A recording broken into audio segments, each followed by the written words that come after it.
Καλησπέρα σας, καλοί φίλοι τηλεθεατές. Βρισκόμαστε εδώ στο Science Museum, όπου σε λίγο θα αρχίσει μια εκδήλωση για ένα πολύ ενδιαφέρον θέμα, Cyprus Seeds. Θα μάθουμε περισσότερα από τον κύριο που έχω δίπλα μου εδώ, ο Δαμιανού Κρίστης, ο οποίος είναι καθηγητής και θα μας πει περισσότερα ο ίδιος. Δώστε μας περισσότερες λεπτομέρειες για τον εαυτό σας, έτσι για να μην τα ψάχνω εγώ και να περιμένουν και οι τηλεθεατές. Καλύτερα πέστε μας λίγα λόγια για τον εαυτό σας. Το όνομα μου είναι Δαμιανού Κρίστης, είμαι καθηγητής στο Τεχνολογικό Πανεπιστήμιο Κύπρου. Είμαι στο τμήμα ηλεκτρολόγων μηχανικών και η ειδικότητα μου είναι σε biomedical engineering. Το πρόγραμμα που θα παρουσιάσουμε σήμερα αφορά θεραπευτικούς υπέρηχους για θεραπεία στο πάγκρεας. Η μέθοδος αυτή καθοδηγείται με μαγνητική τομογραφία και ήρθαμε εδώ να το παρουσιάσουμε με σκοπό να ελκύσουμε επενδύσεις, ούτως ώστε να κάνουμε κλινικές μελέτες σε ανθρώπους. Πολύ ωραία τα είπατε. Κλινικές μελέτες σε ανθρώπους και θέλετε επενδυτές. Λοιπόν, εδώ απόψε, σε αυτή την εκδήλωση, φαντάζομαι υπάρχουν πάρα πολλοί οι οποίοι είναι πιθανοί επενδυτές. Πού θα περιστρέφεται λοιπόν η ομιλία σας, γιατί θα κάνετε μια σχετική ομιλία, φαντάζομαι, να παρουσιάσετε αυτό το θέμα. Η ομιλία θα εξηγά τις αρχές λειτουργίας της τεχνολογίας, θα δείξουμε την πρόοδο που κάναμε μέχρι τώρα, να δείξουμε την κατοχύρωση της τεχνολογίας, να δείξουμε το πλάνο μας για τα επόμενα 5 χρόνια, που κυρίως περιλαμβάνει κλινικές μελέτες, φάση 1, 2 και 3. Είναι αυτό μια προχωρημένη έρευνα που κάνετε, η οποία, ας πούμε, υπάρχει έτσι ελπίδα ότι θα φτάσετε κάπου που θα ίσως να κερδίσετε και τις εντυπώσεις και να αφήσετε τους από το εξωτερικό ερευνητές πίσω και θα προχωρήσετε εσείς μπροστά. Κατάλαβα την ερώτησή μου. Ναι. Πιστεύουμε να είμαστε πολύ αισιόδοξοι. Οι θεραπευτικοί υπέρηχοι έχουν το πλεονέκτημα ότι είναι μη επεμβατικοί, εφαρμόζονται εκτός του σώματος. Είναι μηχανικά κύματα, άρα μπορούν να επαναληφθούν πάρα πολλές φορές. Δεν είναι όπως στην ακτινοθεραπεία που μπορεί να δώσεις 1 ή 2 συνεδρίες με τους θεραπευτικούς υπέρηχους. Ακόμα και ο όγκος να επανεμφανίζεται, μπορείς να τον χτυπήσεις 3-4 φορές. Δηλαδή, δώστε μου περισσότερες λεπτομέρειες. Δεν είναι ένας συνηθισμένος τρόπος θεραπείας. Πώς λειτουργεί αυτή η θεραπεία? Να μας μιλήσει. Και η Αναστασία, είναι διδακτορική φοιτήτρια. Η Αναστασία, πέστε μου λίγα λόγια για τον εαυτό σας και έτσι για να γνωρίζουν οι τηλεθεατές μας ποια είστε.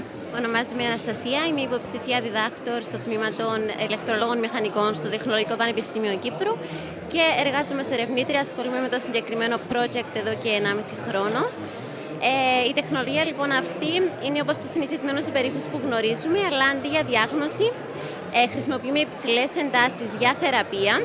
Εστιάζουμε λοιπόν τους θεραπευτικούς υπέρηχους σε ένα σημείο, αυξάνεται η θερμοκρασία σε επίπεδα όπου επέρχεται νέκρωση του ιστού, με αποτέλεσμα να μπορούμε να κάψουμε καρκινικά κύτταρα χωρίς με μη επεμβατικό τρόπο. Επομένως, είναι μια θεραπεία δίχως επέμβαση και γίνεται με ήχους ακριβώς. Πώς γίνεται? Είναι πώς λειτουργεί αυτό τέλος πάντων, αυτός ο τρόπος θεραπείας? Είναι υψηλής συχνότητας έντασης υπέρηχος, ο οποίος εστιάζεται σε ένα συγκεκριμένο σημείο, αυξάνοντας τη θερμοκρασία σε επίπεδα όπου νεκρώνεται ο ιστός και είναι μη ιονίζουσα ακτινοβολία, συνεπώς δεν έχει τις παρενέργειες που έχει η συνηθισμένη ραδιοθεραπεία και χημειοθεραπεία. Οπότε, εάν βγει στην αγορά, είναι πιθανόν να βελτιώσει κατά πολύ την ποιότητα ζωής των ανθρώπων που θα χρησιμοποιούν τη συγκεκριμένη θεραπεία έναντι των συμβατικών θεραπείων. Πάρα πολύ ενδιαφέρον το θέμα αυτό. Εσείς πώς επιλέξατε αυτή την σπουδή, αυτό το θέμα, το subject? Αρχικά το πρώτο μου πτυχίο ήταν στη φυσική αλλά ήθελα να εμπλακώ με κάποιον τρόπο να προσφέρω στην επιστήμη, στον ανθρωπιστικό τομέα, οπότε μέσω της βιοιατρικής μηχανικής που έκανα το μεταπτυχιακό μου στο Τεχνολογικό Πανεπιστήμιο Κύπρου, μου δόθηκε η ευκαιρία να γνωρίσω τις ερευνητικές δραστηριότητες του εργαστηρίου που είχαν αυτή την πτυχή που ήθελα, οπότε και αποφάσισα με την ευκαιρία που μου έδωσε ο κ. Δαμιανού να εμπλακώ στην έρευνα. Εύχομαι κάθε επιτυχία λοιπόν σε αυτή την προσπάθεια που είναι κάτι το νέο και εύχομαι να πετύχετε και να πραγματοποιηθεί το όνειρό σας. Ευχαριστούμε πολύ. Δώστε μου και εσείς περισσότερες λεπτομέρειες όσον αφορά τους φοιτητές. Έχετε αρκετούς φοιτητές και πώς, ας πούμε, αν υπάρχει πιθανότητα, πώς μπορεί κάποιος ενδιαφερόμενος φοιτητής που ζει εδώ στη Μεγάλη Βρετανία να αποταθεί κοντά σας για να ενταχθεί σε αυτό το πρόγραμμα. Το τμήμα μας κάθε χρόνο μπορεί να πάρει μέχρι 50 φοιτητές. Αυτόν καθορίζεται από το κράτος. Ένας φοιτητής εδώ στην Αγγλία θα μπορούσε να έρθει στο ΤΕΠΑ παίρνοντας τις παγκύπριες εξετάσεις, οι οποίες είναι ανοιχτές για όλους. Πολύ ωραία. Ευχαριστούμε πάρα πολύ και εύχομαι κάθε επιτυχία. Ευχαριστούμε πάρα πολύ.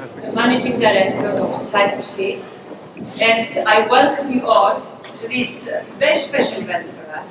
It's the very first time Cyprus Seeds comes to London to showcase the innovative academic research that is happening in Cyprus. We will tell you more about it later, so I would like, before the presentations of the 4 teams who came to London to tell you about their projects, to welcome Mr. Dasus Leventis to give us a welcome speech.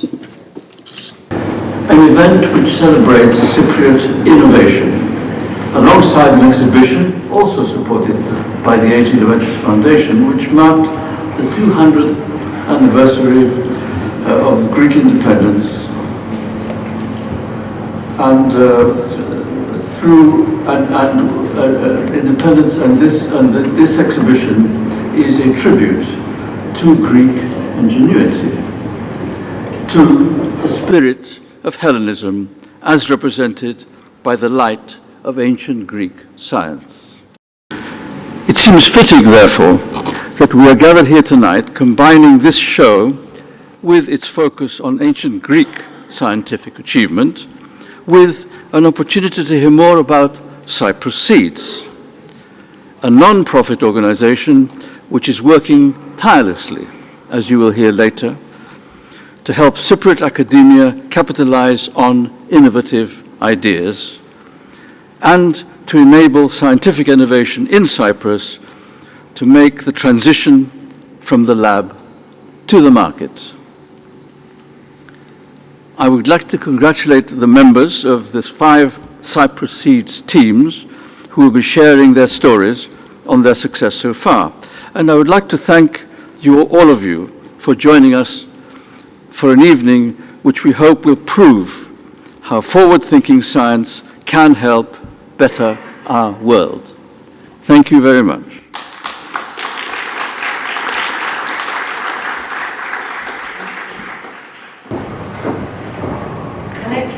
Mr. George Daly, who has been the inspiration of Cyprus Seeds. Thank you, Maria. Your Excellencies, ladies and gentlemen, let me find my notes. Thukydides once praised the Athenians as given to innovation. The exact words, neoteropii και επινοήσε οξύς. Perhaps if he had seen today's Cypriots, he would have been equally impressed. Those of us who are here tonight are luckier than Thukydides in this respect. We have Cypriot academia and its powers of innovation taking the floor, offering us insights into how groundbreaking ideas born in Cyprus can tackle world problems in diverse fields: healthcare, solar energy, and the arts.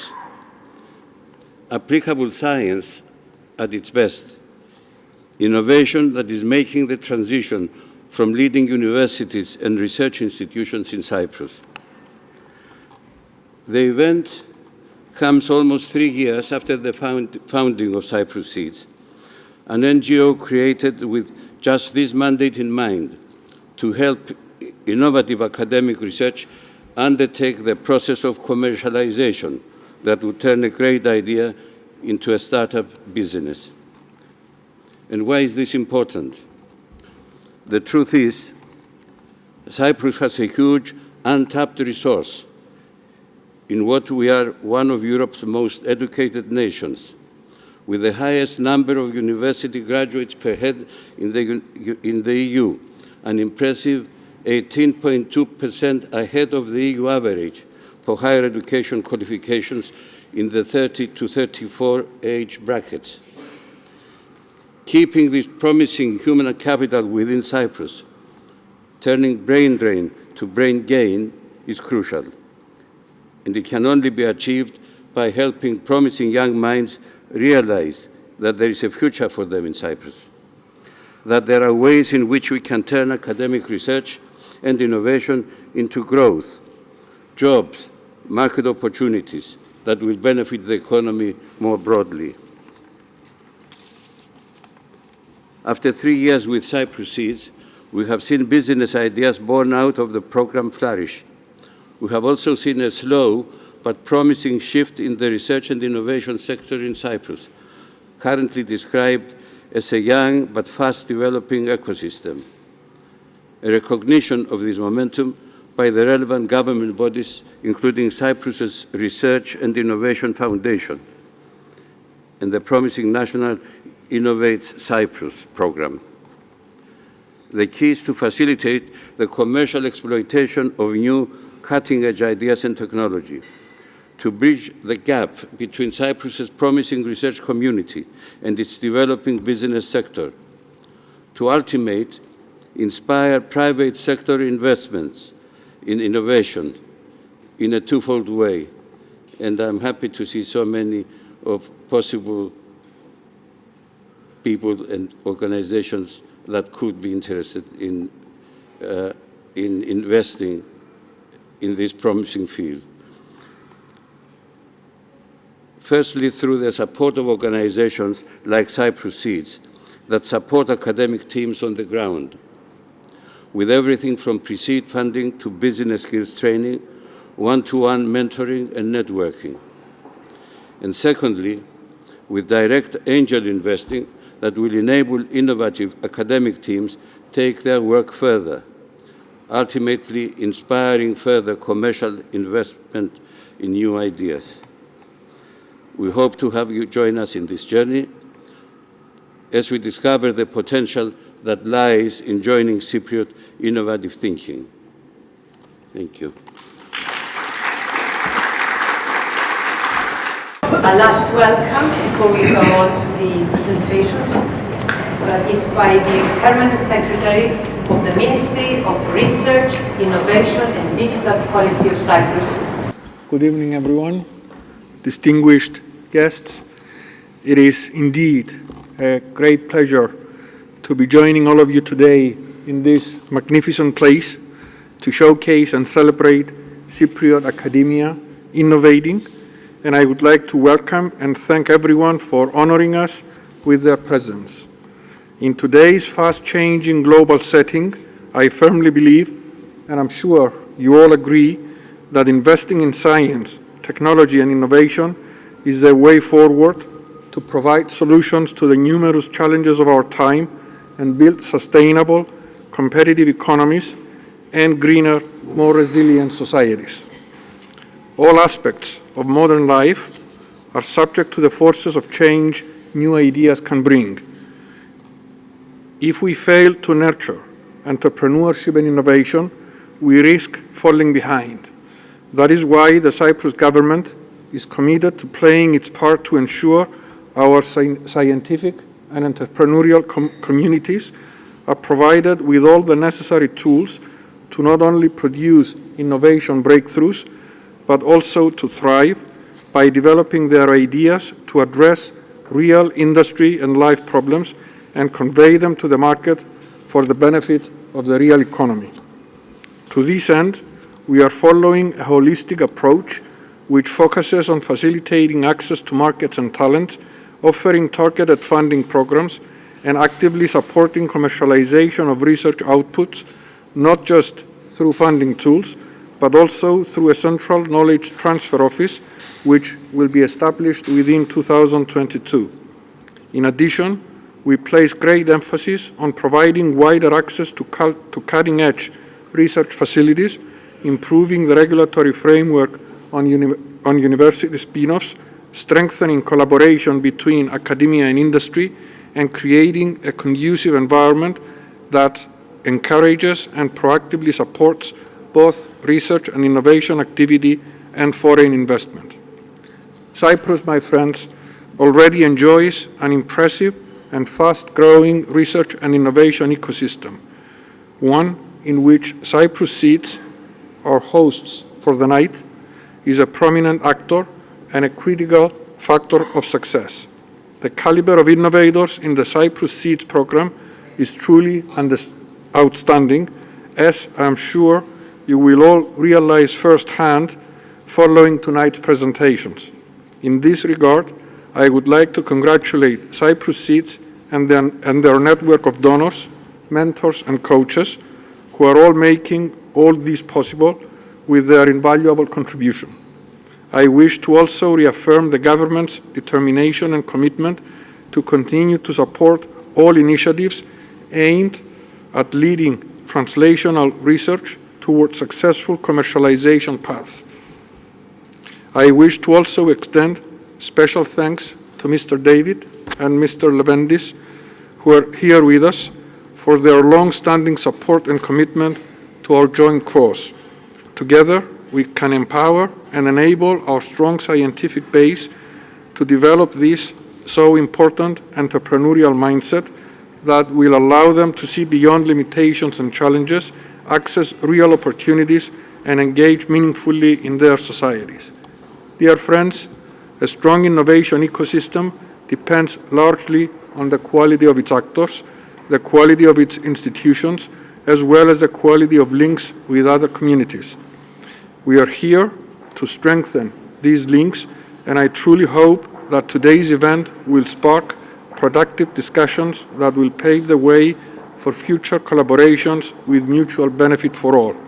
Let me assure you that the government, and our ministry in particular, will be by your side, supporting you every step of the way. Thank you very much for your attention.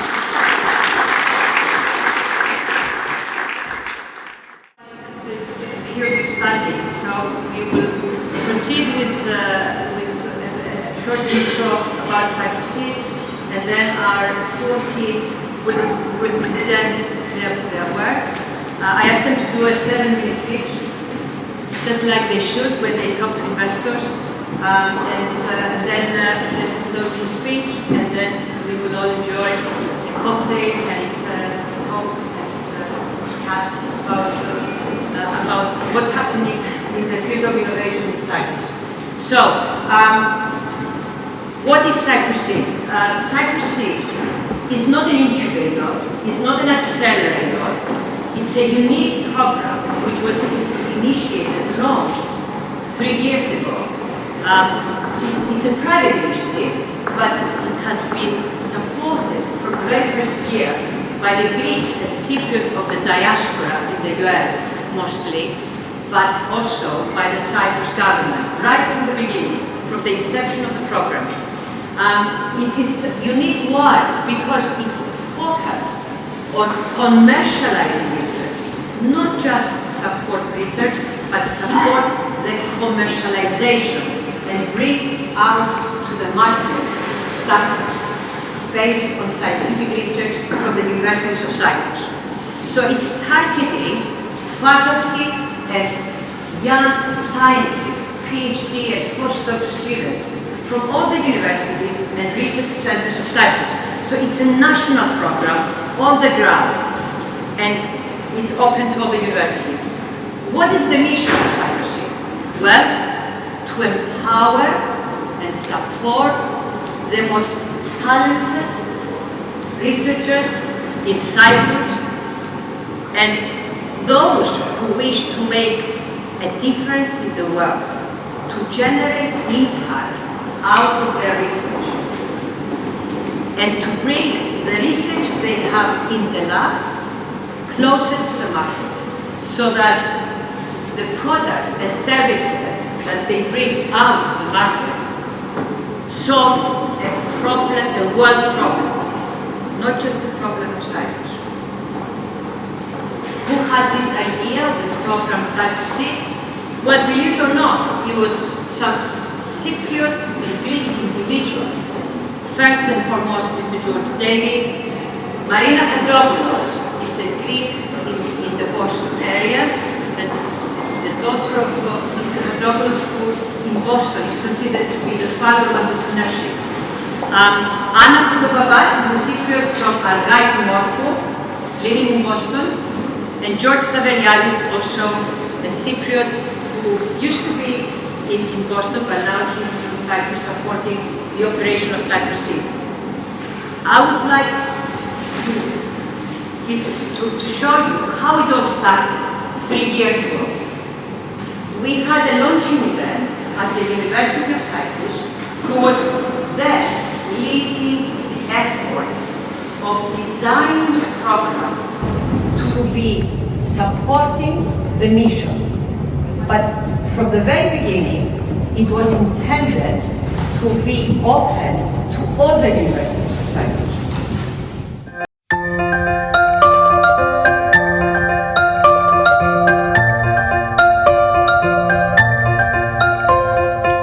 Cyprus Seeds is a unique initiative which is being launched today, starting with the University of Cyprus, but the idea is to expand it to all the universities and research centers of Cyprus.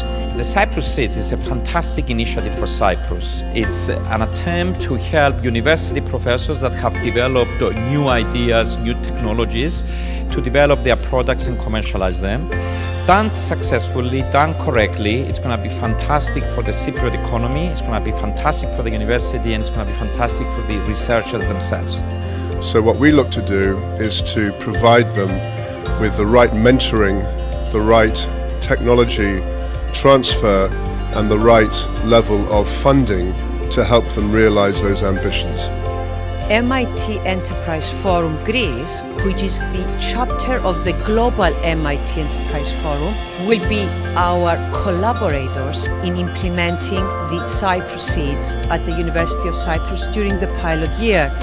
They will be supporting us in the training to be provided and in the networking that we wish to give to those to be participating in the Cyprus Seeds. We would like to thank very much the donors of this initiative, the initial donors, those being the Hellenic Initiative, which is a non-for-profit organization based in New York, supporting for the first time Cyprus.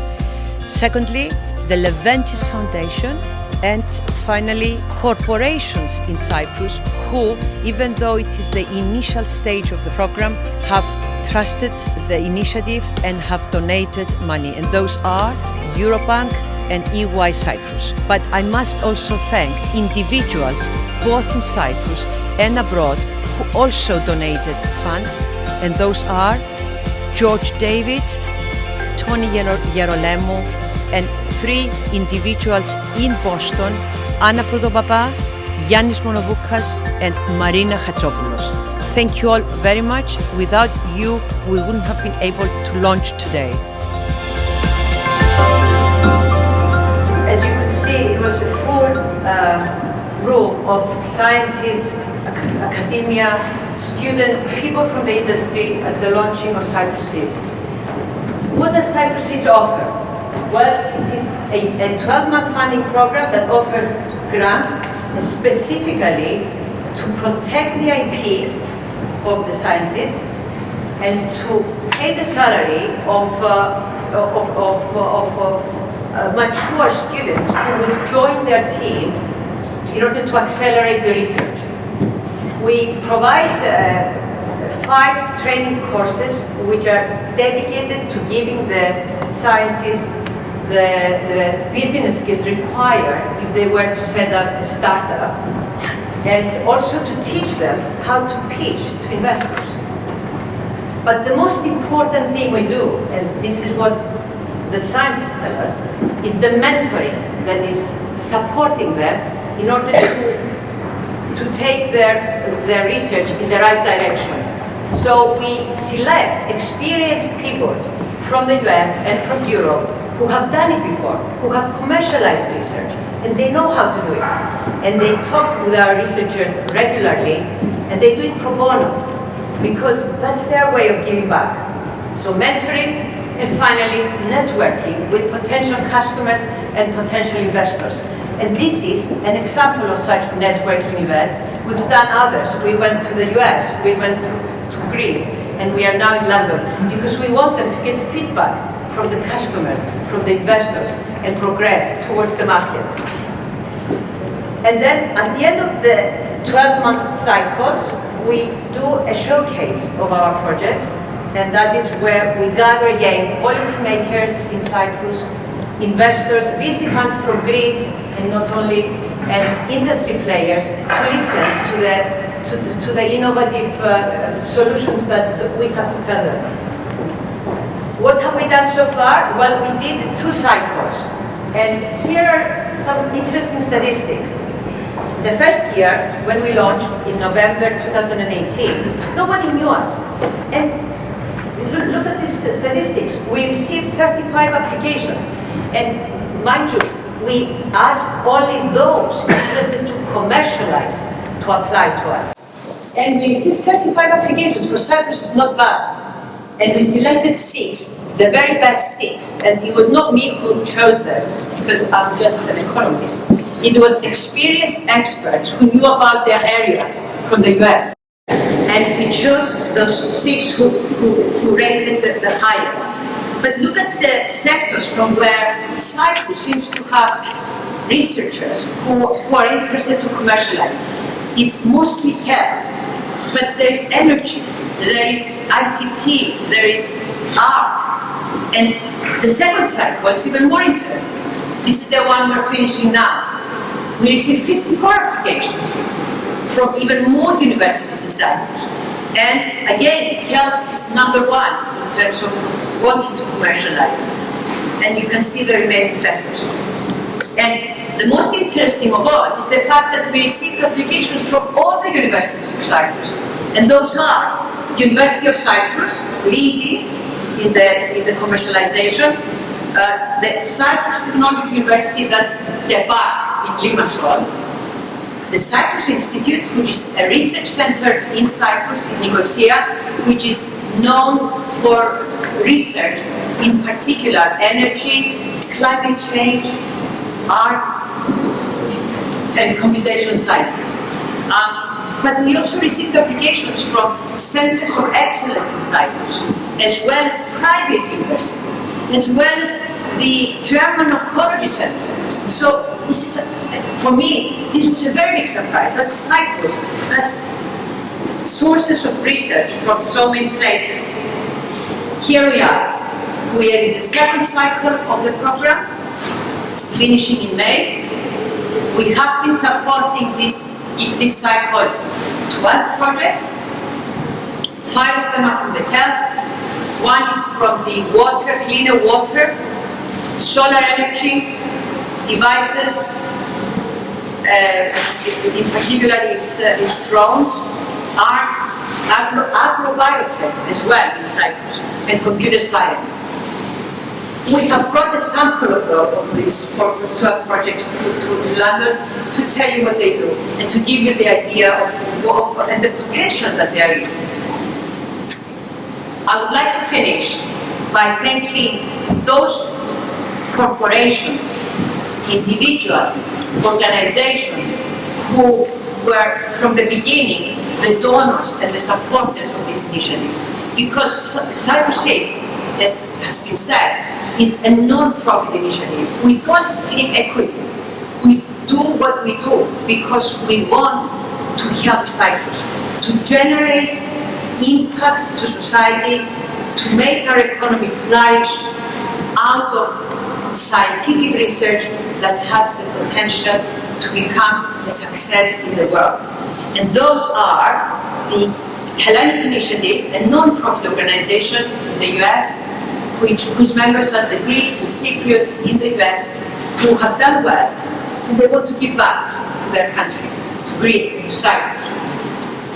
The Leventis Foundation has been from the very beginning supporting every year financially and also here.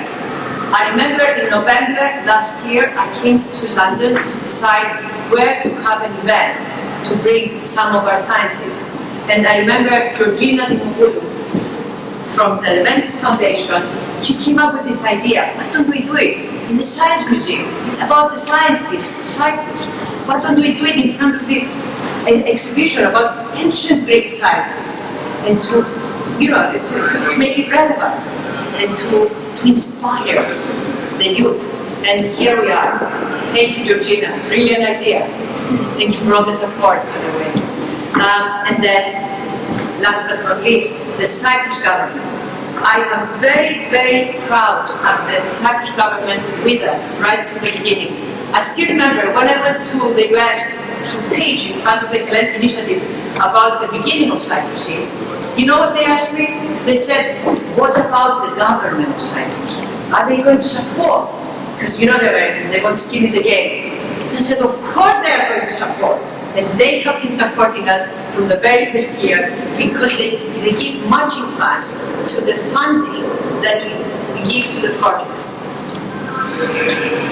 But I would also like to say corporations like Eurobank, Ernst & Young, and others from the private sector, you can see that these are a few that have donated to Cyprus Seeds so that we have money to give grants to our scientists. I would like to finish with the most important achievements of Cyprus Seeds since its beginning.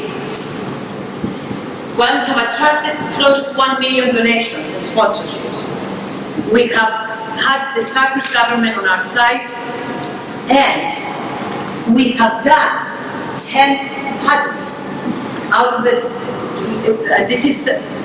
we have played the role of technology transfer office, pretty much. But what's more important, even though it's a young initiative, from the very first years of the initiative, one of our 6 projects signed a licensing agreement with the biggest pharma company in the US. And then, before we finish this year, we already have a spin-off from the University of Cyprus and working on the second one. Spin-off is startup. They spin out of the university. They were research teams and they spin out into companies out of the university and they look for investments to progress further. For me, the managing director of Cyprus Seeds, the biggest achievement of this initiative has been the changing of the mindset of the scientists. Because the scientists, usually the academics, they choose an academic path. So to change their mindset, to think entrepreneurially, and to want to leave that safe position in the university and to become entrepreneurs, is quite an achievement in my opinion. And the culture in Cyprus is not accommodating really, that we have managed to change that mindset. And finally, because maybe we're doing a good job, we were nominated, we won the award as the best startup ecosystem initiative in South Europe in 2020. Just finishing, why are we doing it? Well, as Mr. David has mentioned in his welcome speech, and it has been his vision right from the beginning, we have so much talent in Cyprus. Let's stop it from leaving Cyprus. So let's try to slow down that rate and let's help innovative research to attract funding not only from the EU, because this is what has been happening. Our good researchers have been attracting funding from the EU, mostly through national programs.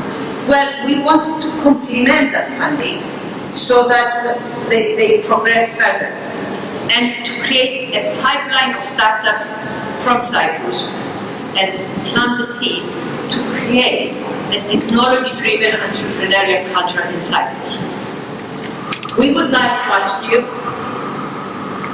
to join us to nurture the Cypriot talented youth so that we bring also from Little Cyprus solutions to world problems in the health, in the environment, in any area to be proud of. And we would like to ask you, to the extent that you can, to contribute in this respect, because by so doing, we will make the economy of Cyprus stronger and more competitive. And one day, we will put Cyprus on the map of innovation, the world map of innovation. Thank you all very much. So,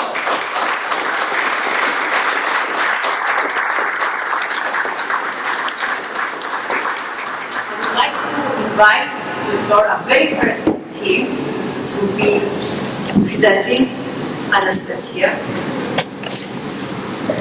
Good evening, everyone.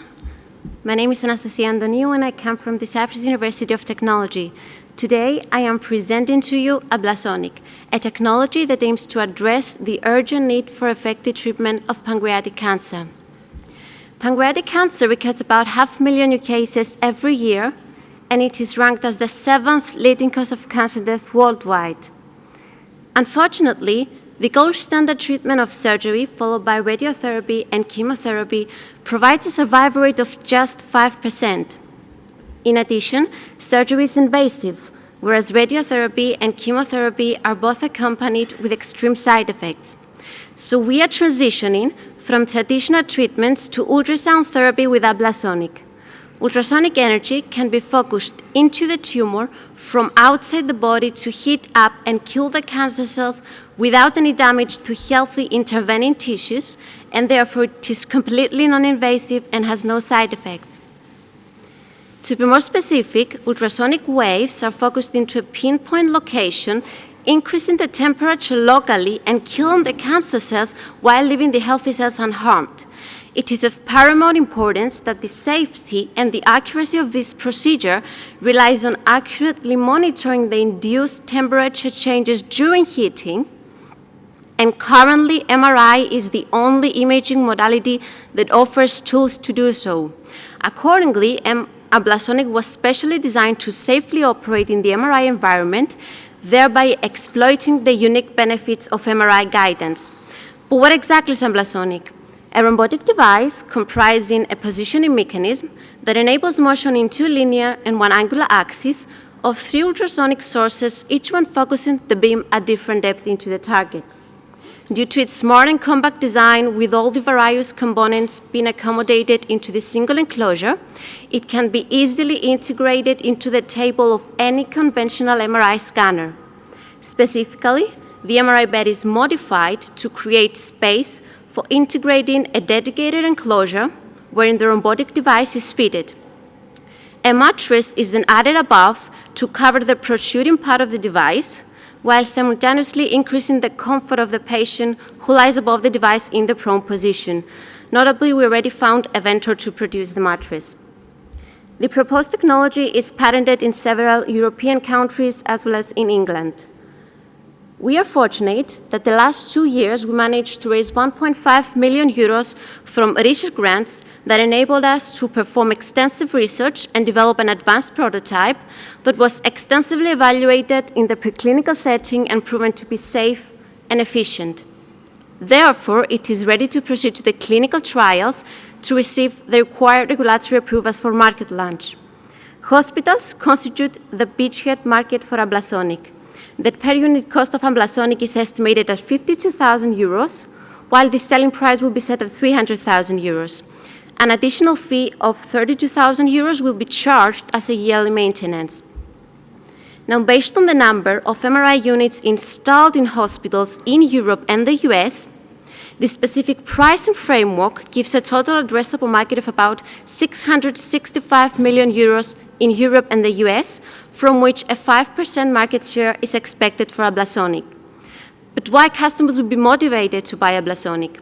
As previously said, focused ultrasound therapy has significant benefits compared to the gold standard treatments, including its non-invasive, ionizing-free, and localized nature that promises to eliminate all the severe side effects related to the standard therapeutic solutions. Now, regarding focused ultrasound commercial solutions, there are only 3 Chinese companies offering systems for focused ultrasound ablation of pancreatic tumors with all the benefits of therapeutic ultrasound. However, these systems use ultrasound guidance. Note that ultrasound has a lower image quality and thus less accurate anatomical targeting, and more importantly, it does not provide the ability to monitor the induced temperature changes during heating, and therefore it is considered a blind treatment. On the contrary, Ablasonic uses MRI guidance, thereby ensuring the accuracy of the entire procedure and the patient's safety.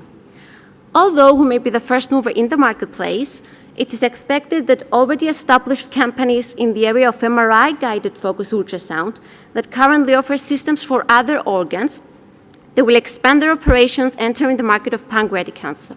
So in order to stay ahead of the future competition, Ablasonic was specially designed to be offered at a much lower price, less than the 1/3 of the price of these commercial systems, while simultaneously maintaining equal or even higher quality of performance, of course. Furthermore, while these systems are only compatible with specific MRI brands, Ablasonic will be universal and compatible with all conventional MRI scanners. Now, in the effort to translate this technology from the lab to the clinic, we need an investment of 300,000 euros at the first stage in order to expand the team by incorporating business people and complete clinical trials phase 1, which will prove the safety of the system and the experimental protocol. And once these milestones are accomplished, we will seek to raise another 1.2 million euros with the ultimate goal to complete clinical trials phase 2 and 3 within a timeline of 3 years, so as to obtain regulatory approvals for launch in the European market by 2026, with an expected break-even within just 1 year after commercial launch, and of course after that point a significant growth in profit is expected. Finally, our team is consisted of passionate engineers and physicists, and is headed by Professor Damianou, who has almost 30 years of experience in the area of therapeutic ultrasound. He is present today, so you'll have the chance to meet him later. We are fortunate to have qualified advisors from both the medical and entrepreneurship sectors, and we're also fortunate to have Cyprus Seeds supporting our efforts, not just financially, but mainly through continuous mentoring and networking opportunities like this one. So we owe a big thank to Cyprus Seeds and all its donors.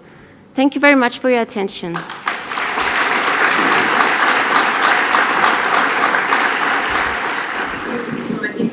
Area of activities from the solar energy world, and I'm happy to introduce to you Bambos Anastasiou, who is a research fellow at the University of Cyprus. Good evening, ladies and gentlemen. I'm very glad to be here. So we are switching from healthcare to energy now. My name is Karalambos Anastasiou. I'm from the University of Cyprus, and I will be presenting to you SOLEX, which is a way of detecting faults in photovoltaics, solar photovoltaics. For the last 100 years, conventional power generation has been based on fossil fuels, mainly oil, coal, and gas. But those resources are dwindling, and furthermore, they pose a national security risk where your supply can actually be interrupted by wars, as we see now in Ukraine, or other geopolitical events. Solar photovoltaics provide an alternative, and PV for short. They use an unlimited supply, yes, even here in England, the sun, to generate electricity out of free source. These things are actually for real. They are slowly replacing conventional power generation. And on the example that I'm showing you, this is the largest PV park in the world. It is in India, close to the border with Pakistan, and they are using 22 square miles of desert to power 4.5 million homes. I don't know why this is doing this, but now as we rely more and more for PVs, their quality and reliability is crucial. Faults can degrade their power performance and they can reduce their lifetime. And this is the problem that Solex deals with. Of particular importance is a fault called potential induced degradation, that it is actually an inevitable fault. As you install them, every PV would actually have this, and it has to do with the accumulation of ions onto the solar cell. This problem is exacerbated by high temperatures, high voltages, and high humidity, which actually is the trend. So this problem is not getting better, it is actually getting worse. This can lead to a reduction in your power production. Less production means less revenue, and it can actually increase, can cause damage to your PVs. Now, our motivation is to provide a solution for these faults. We want to detect these faults early so that you can correct them. And in order to understand the economics behind this, if you lose just 1% of power production from your PVs worldwide, that means to over $500 million of lost revenue per year. What exactly is Solex? Solex is a proprietary sensor, a piece of hardware that we have designed and we are actually getting the patents for, that attaches to PVs, and then data collection and analysis of that data in order to classify faults and recommend preventive and maintenance action. These are experimental results that we have done at the University of Cyprus. We see the PVs actually being installed. The red line represents the power over time. You start with perfect power at 100%, that's the red line, and over time it actually drops. Conventional detections would detect this problem right here, on day 49 in this case, when the power has actually dropped by 5%. Now that is significant, 5%. Our sensor, which is actually the blue line, produces its own signal and detects the fault on day 7 at a power drop of 1%, so it has 5 times the sensitivity. When you do that, you can actually save all that revenue that you will be losing because of underperforming PVs. The market opportunity is enormous. This is the worldwide market with just an increase of 1% of power production. Worldwide, it would correspond to 570 million per year. And Europe and USA, which we believe we have a foothold, is 30% of that. So that's about 160 million. And this is actually growing. These numbers are from 2021, and this is growing at 20% per year with no signs of slowing down. And one could actually make the case that it's most likely going to accelerate. Our 2-year roadmap begins with licensing the technology from the University of Cyprus, incorporating, getting seed funding so that we can actually build the next generation of prototype and install these on customers. Year 2 will be an acceleration of the business. We will do a targeted market research and develop the product and launch it into the market. This is an indicative investor returns, and for a 1 million investment under a 4 million valuation, we believe we can be self-sustaining in year 3. And by year 5 to 7, we'll be able to capture maybe 5% of that 160 million, which brings us to 8 million of yearly revenue and a valuation of the company at about 40 million. So that will be a 10x return based on an exit strategy. The team consists of myself. I'm an electrical engineer, but I come from this from a business perspective. I see the potential for this, and Professor Georgiou and Dr. Michalis Floridis, who are the inventors of this technology. We would like to acknowledge the very generous support of Cyprus Seeds. and obviously all the donors behind Cyprus Seeds. So thank you very much for this.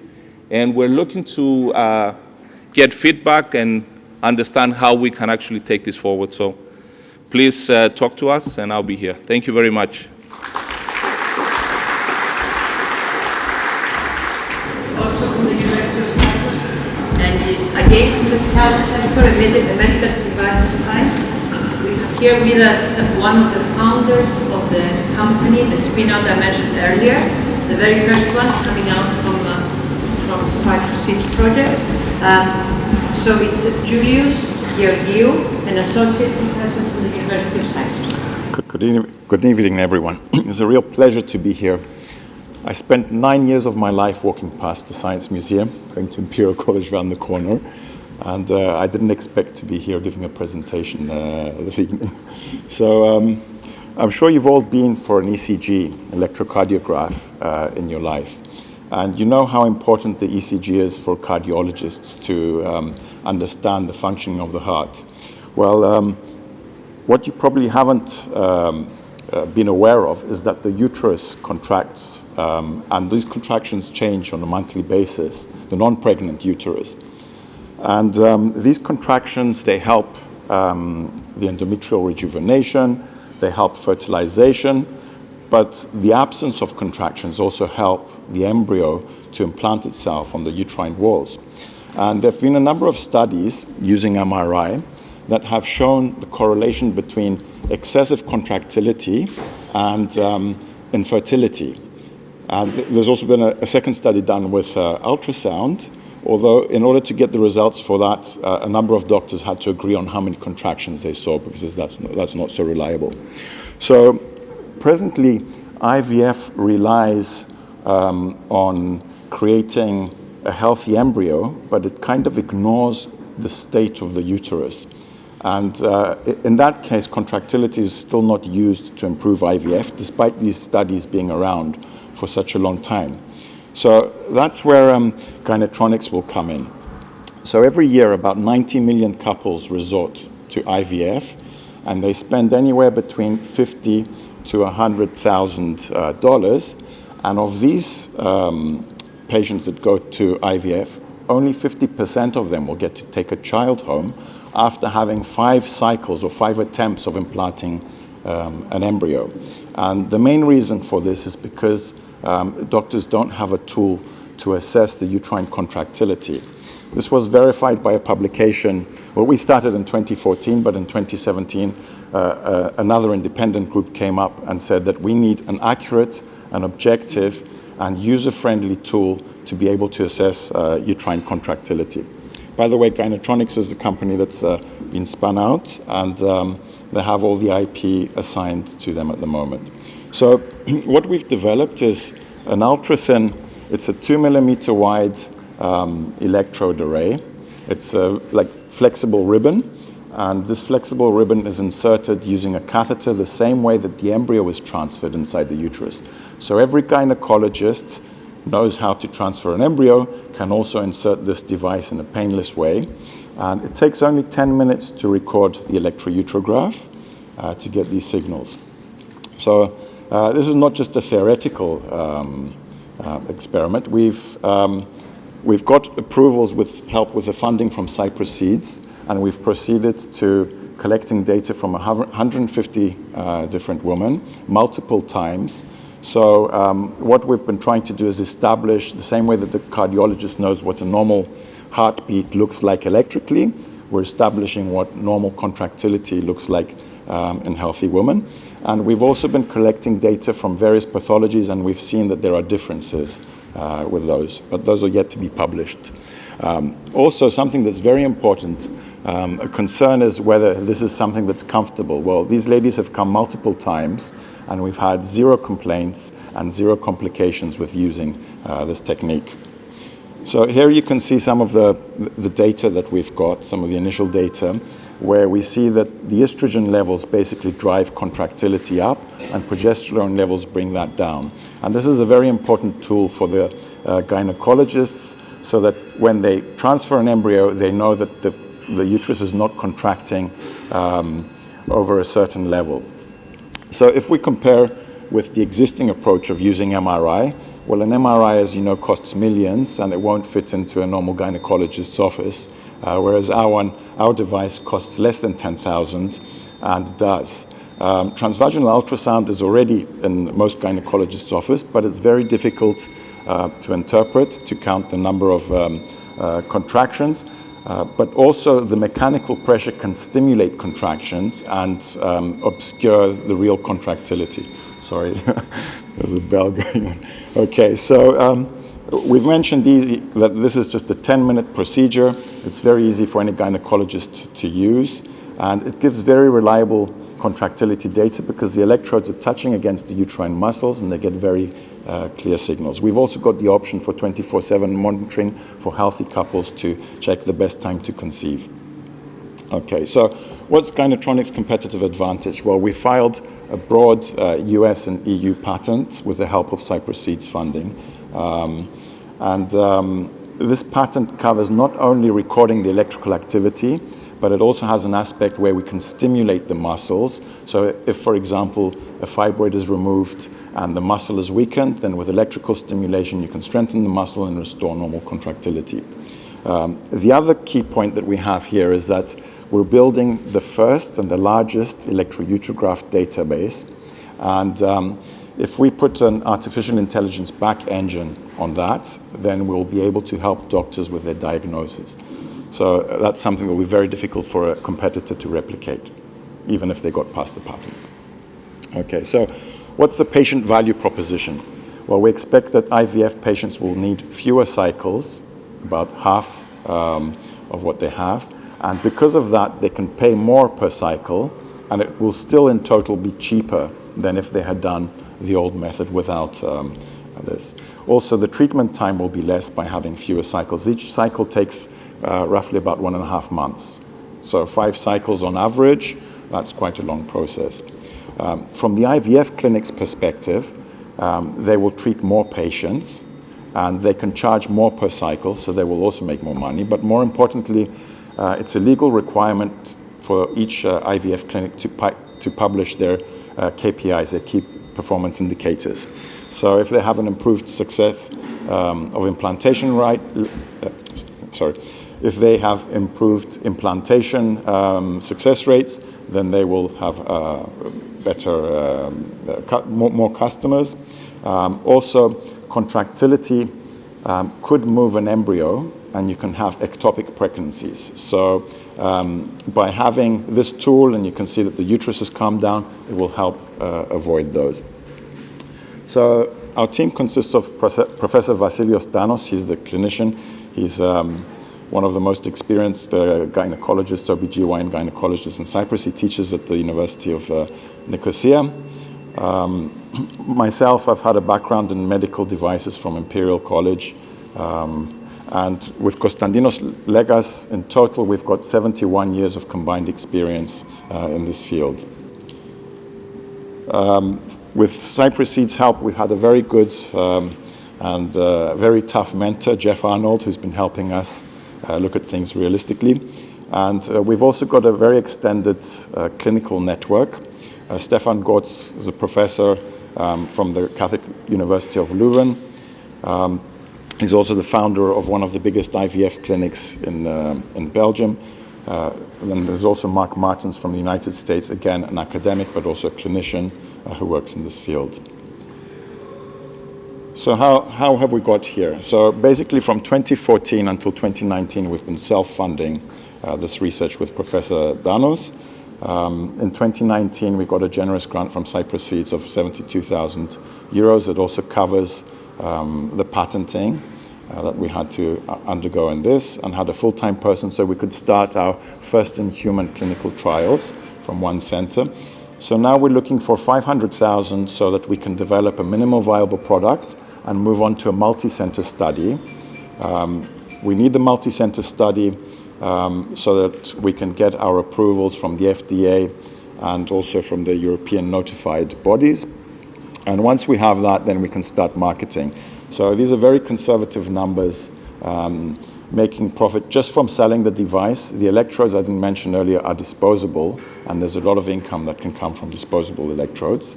And we expect in the first year of sales to make a 4 times return on investment and 14 times return on investment a year after that. So if you look at the numbers, these are very small numbers. We're talking about 4,000 devices in total. In the United States alone, there are 44,000 gynecologists each that would want one of these devices. So thank you very much for listening, and I'm happy to hear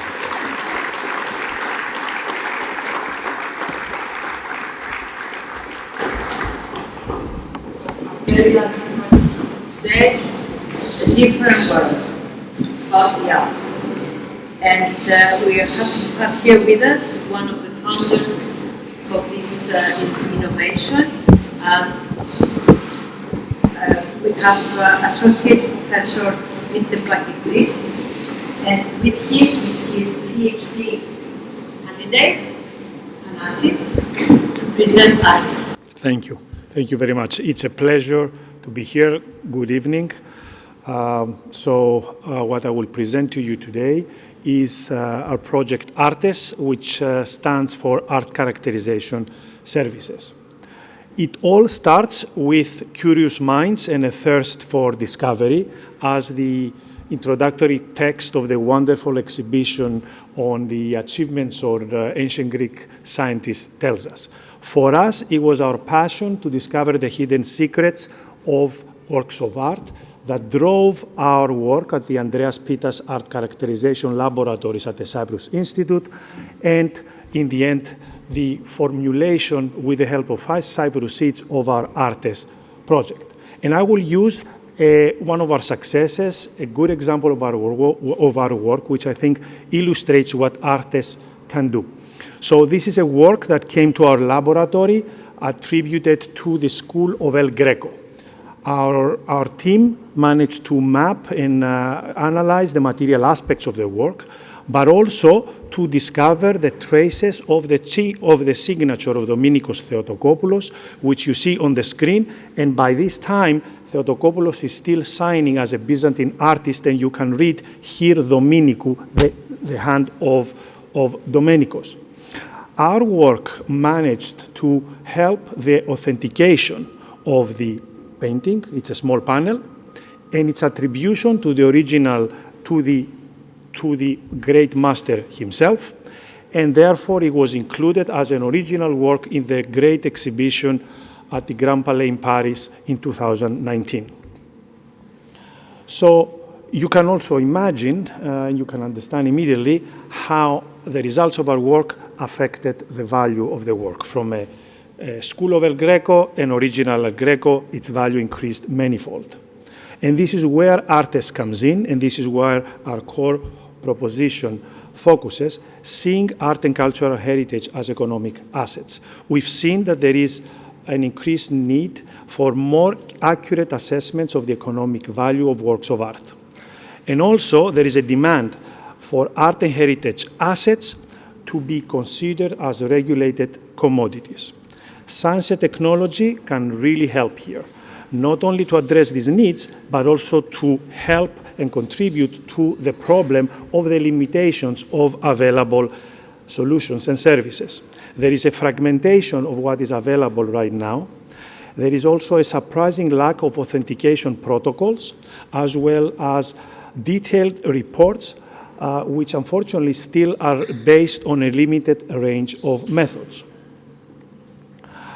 So what ARTES does is offer an integrated pipeline of services, including both digital and analytical methods, that all contribute to an art characterization certificate, which essentially is an interdisciplinary full description of a particular work of art. This is all empowered by a digital platform that supports portable instrumentation for on-site measurements and work, and also enhanced by a global network of collaborating art characterization providers. And I'm using this opportunity to show you another example of our work. This came to us as a school of Titian. We were able to map and identify a completely hidden painting under the the work, which is essentially Ecce Homo, Jesus with Pontius Pilate. This is a portrait of an unknown man. We were able to relate the two paintings, authenticate the work to Titian himself. Again, from a school, we now have an original and authenticated and well-attributed painting. So, Artes is very well aligned with current market trends. We have a globalized art market. Art is definitely by now seen as very attractive for asset allocation strategies. Technology and digitization have been shaping the way that art is documented, communicated, traded, and also produced. There is an increased interest from the financial interest for art advising, art investment, and art lending services.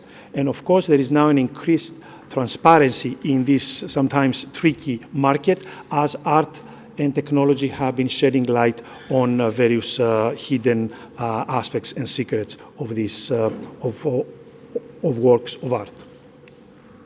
So, while studying the competitive landscape, we've also realized the potential of an untapped market, which is reflected by the value, the growing value of global art and collections value. There is also within this great interest, there is an increased interest, as I mentioned, for services, among them art characterization services, which is what we offer. Our priority customers are collectors, museums, auction houses, and the related insurance services that are needed. We feel good in relation to our position and in regards to our competitors. Existing solutions remain incomplete. They don't offer the kind of integration that our service offers. And also, frequently, these solutions are invasive and require sampling, which is something that is very problematic for sensitive works of art.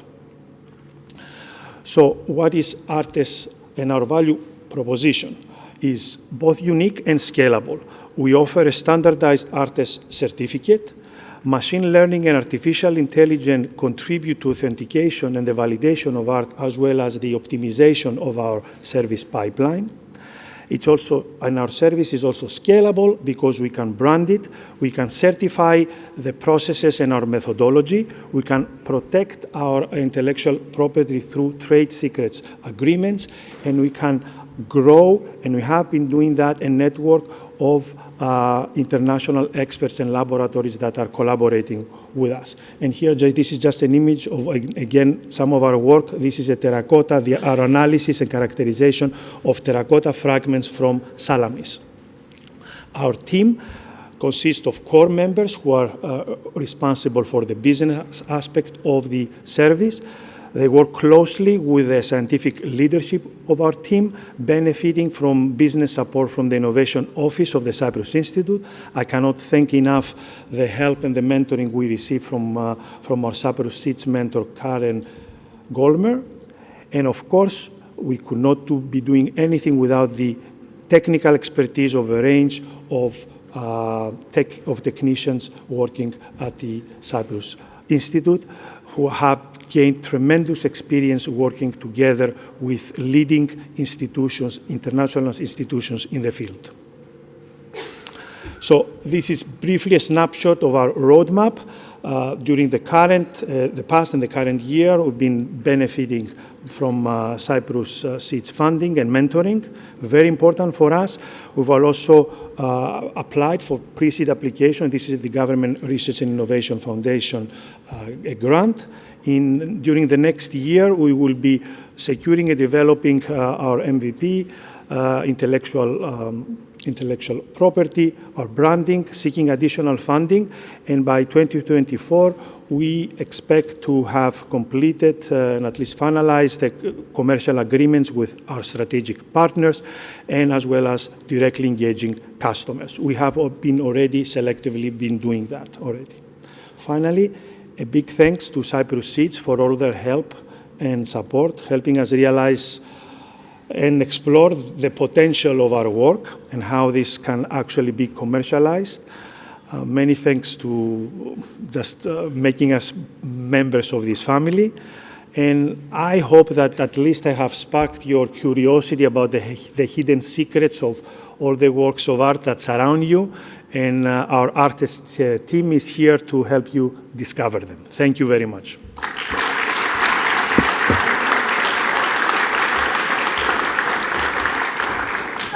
For you all to enjoy a glass of wine, I would like us to finish this event by welcoming Andreas who give us his closing speech. Andreas is the chairman of Andreas Associates Consulting, as well as the deputy chair of the Academy of Urbanism in England. He's a Cypriot in the city. So, as we have been supported for the organization by the Cypriots in the city, by the Hellenic Technology Network, by the Hellenic Bankers Association, I thought that it would be a nice way of finishing this event to have a member of the Cypriots of the city. Andrea. Thank you, Maria, and good evening to all of you. I don't know about you, but I stand in awe of the four young brains that have just presented to us. I don't know what I can say to equal your work, but I have to say I stand in admiration and wish you good luck with your further research. Referring to the excellent introduction that Maria has given me, even though I work close to the city, I'm not a banker, I am an engineer, but interested in Greek mythology and the ancient Greek civilization. When I received the phone call and I was asked to give a brief speech at the end of this glorious event, I was a little puzzled. I couldn't really see what I needed to say. And I thought about it for a while, and then I put it all together. Science Museum, Ancient Greek Civilization, Cyprus Seeds. So I put myself to the task. I said to myself, why don't I ask the question, is there any connection, any similarities, any common ground between our venue and the exhibition and Cyprus Seeds, the work that Cyprus Seeds does today. And this is what I will try and do in the next 7 or 8 minutes. I will try and give you my interpretation of that commonality, of that connection. I ought to warn you, though, I believe in audience participation. So I'm going to read a small extract from a book, and I would like to ask all of you, please, to listen very carefully, because I will be asking you a question at the end of it. The extract goes like this. The octopus uses its tentacles both as feet and as hands. It draws in food with the 2 tentacles that are placed over its mouth. The last of its tentacles, which is pointed and whitish, is used for copulation. In front of these tentacles, it has a hollow tube by which it discharges seawater. It swims obliquely in the direction of its head, stretching out its feet. When it swims in this way, it can see forward because its eyes are on top and has its mouth at the rear. Can anybody tell me, please, who wrote this piece? Anybody guess? My goodness, what a clever audience. You've stolen my thunder. So, a lot of people think of Aristotle as a philosopher, but he was an absolute polymath. He was carrying out research all the time. In the same way that he investigated the life of the octopus, he investigated hundreds of other animals, camels, wolves, dogs, cats, every kind of fish that was around Mytilene, which was the island where he was working. He wanted to know how these how they breathe, how they copulate, how they eat, and it's that inquisitive nature and indefatigable energy that I consider to be the first common characteristic between the ancient Greeks and Cyprus Seeds. Cyprus Seeds depends on a lot of hard work, research, and asking questions. So we have one common ground so far. Let's go and see the second one. For this one, I refer to another great mind, and that of Archimedes. You will know Archimedes because you all had to learn pi at school. That the value of pi was determined first by Archimedes, and as you all know, it's everywhere in every mathematical equation, in every science, even today. You also know about the famous Eureka moment. The guy was having a bath, and he was still thinking. He came up with the law of flotation, which is what determines shipping even today.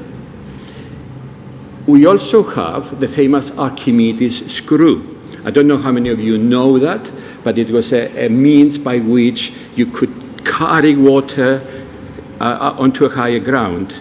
And I saw this. Even today, people are using Archimedes screw in Asia, in Africa, in Latin America.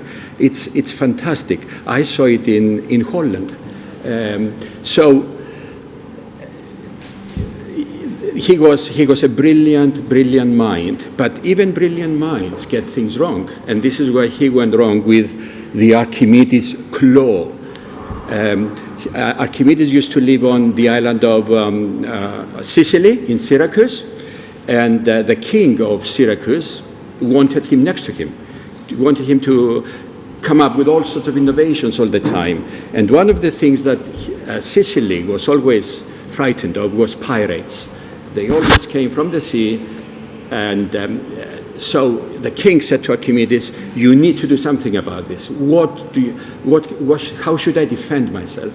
And Archimedes came up with the famous, this may not be quite true, by the way, but certainly it is attributed to Archimedes, a claw that hung over the harbor, grabbed the foreign ships, and smashed them on the rocks. That was not a particularly successful invention by Archimedes, but that doesn't matter, because not all inventions need to be successful. What I'm trying to say with this is that every invention has to be practical. It has to have a practical use, just like pi, just like Eureka, just like the Archimedes screw. And this is the other common ground between the ancient Greeks and our young inventors. Whatever they come up with must be practical. It can't be up there in the clouds. It's got to be practical for it to be successful.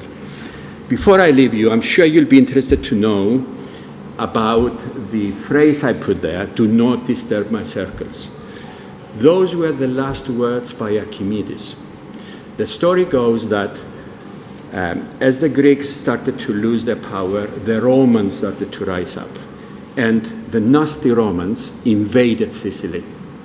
And the Roman emperor said to his soldiers, whatever you do, do not kill Archimedes. I want his brains. I want him sitting next to me. So the Romans invaded Syracuse. Archimedes, of course, knew nothing of it because he was busy on the beach drawing circles and squares, trying to figure something out. And the Roman soldier approached him. Archimedes paid no attention. He carried on with his circles.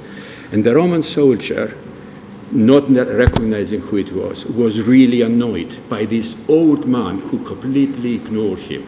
So he went and with his feet started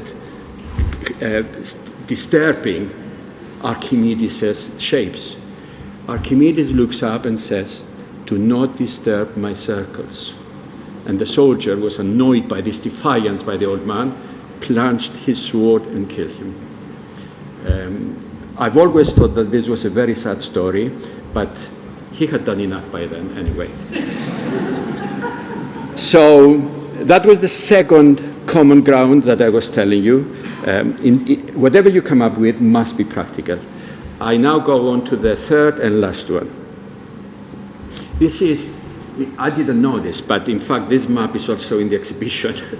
So this shows the ancient Greek word as it was then. And the reason I put it up is because I wanted to emphasize that in addition to practical inventions, you also need to think about the market. And this is what this map is illustrating. The Greeks went to Sicily to get the wonderful Sicilian lemons. They went to Massalia, the modern Marseille, to get French wines and grapes. They went to North Africa to get dates. They went to the Black Sea to get minerals because there were lots of minerals in the Black Sea.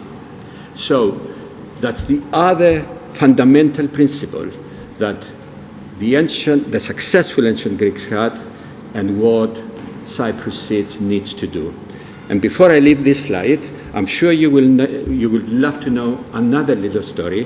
This one is about Jason and the Argonauts. And this is where my second question comes in. Do you know where Jason went in order to get the golden fleece? Sorry? Black Sea. Well done, well done. It was in modern-day Georgia, in the Black Sea. The ancient Greeks traveled into the Black Sea. It was their sea. And why did he go there? The myth tells us that he went to get the golden fleece. Do you know that even today there are peasants in Georgia who take the fleece, the wool from their sheep, and they place it in running streams because their ground is very rich in minerals and particularly gold. So when the water runs over the sheep's wool, it collects the pieces of gold as it goes through. So the myth may not have been a myth at all. The Greek, Jason didn't go to the Black Sea to get the golden fleece. He went to get their gold. But again, this emphasizes the need for marketability. You need to spread your wings in order to be successful and to find good markets for your products. My penultimate slide is one word, nostos. Nostos is the Greek word. Actually, it's the word from which we get the English word nostalgic. Okay? Nostos means love for your family, for your country. It means love for your roots. It means love for being a human being. And I want to emphasize this word to you because Cyprus Seeds depends on this one word. It depends on the love and support of each and every one of us.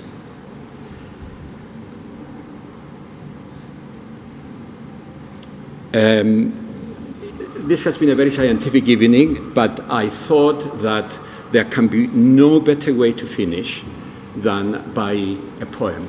So if you will forgive me, I will read an extract of one of my most lovely poems. It's a very long poem by not an ancient Greek, a modern Greek poet called Yannis Ritsos. It's called I Sonata του Selinophotos, Moonlight Sonata. It's a very long poem, but I love it so much, and I think it's apt that I finish with it. If you will allow me to indulge a little bit. The poem is a monologue. It's an old person talking to a young person. And I thought it would be appropriate because here we are, certainly most of us old, wanting to give our support to the young people. Okay. My apologies to the non-Greeks amongst the audience. Necessarily it's going to be in Greek, this one. So, η Sonata του Selinophotos by Yannis Ritsos. Άφησε με να έρθω μαζί σου τι φεγγάρι απόψε. Είναι καλό το φεγγάρι. Δεν θα φαίνεται που ασπρίσαν τα μαλλιά μου. Το φεγγάρι θα κάνει πάλι χρυσά τα μαλλιά μου. Μα δεν έχει σημασία που ασπρίσαν τα μαλλιά μου. Δεν είναι τούτο η λύπη μου. Η λύπη μου είναι που δεν ασπρίζει και η καρδιά μου. Άφησε με να έρθω μαζί σου, λίγο πιο κάτω, ως τη μάντρα του Βλάδικου. Ως εκεί που στρίβει ο δρόμος και φαίνεται η πολιτεία, τσιμεντένια και αέρινη, ασβεστομένη με φεγγαρόφωτο. Άφησε με να έρθω μαζί σου, θα καθίσουμε λίγο στο πεζούλι, πάνω στο ύψωμα και όπως θα μας φυσάει ο ανοιξιάτικος αέρας, μπορεί να φανταστούμε κιόλας πώς θα τα καταφέρουμε. The poem is about an old person. I'm just going to say a few words for the English audience. And it's an old person talking to a young person and saying, please come with me. And together we may even succeed in changing the world. I'm pretty sure that the way Cyprus Seeds is going, and with our support, I'm pretty sure that we will make a small contribution to a better world. So good luck for the future.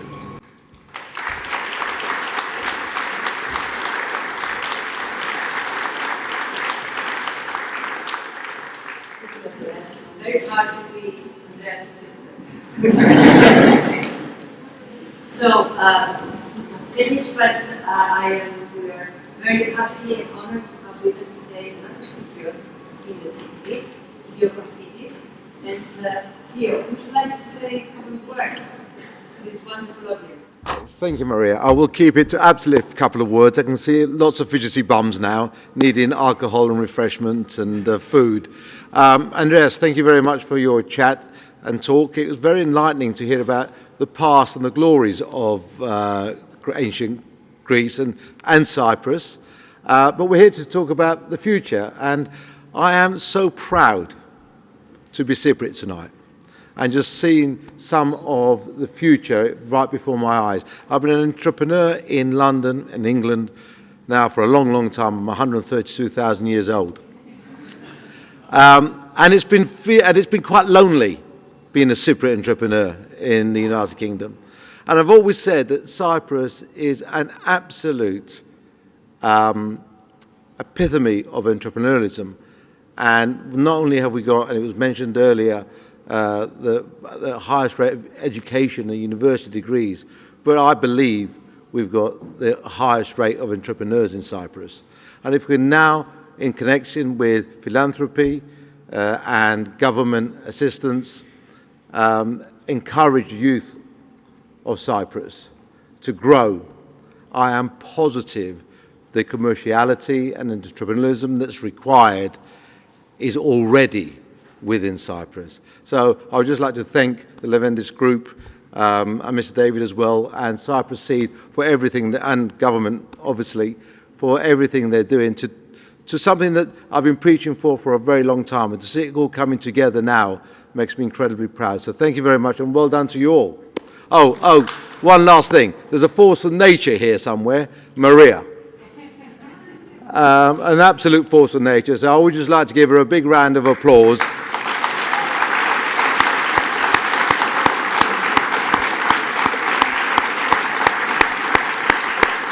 Well done, Maria. There's not a lot of people who grab hold of me I've never met before and pin me in a corner. And before I've realised it, she's had her way and got exactly what she wanted. So well done, congratulations for a wonderful evening, and Cyprus Seeds. Well done, thank you.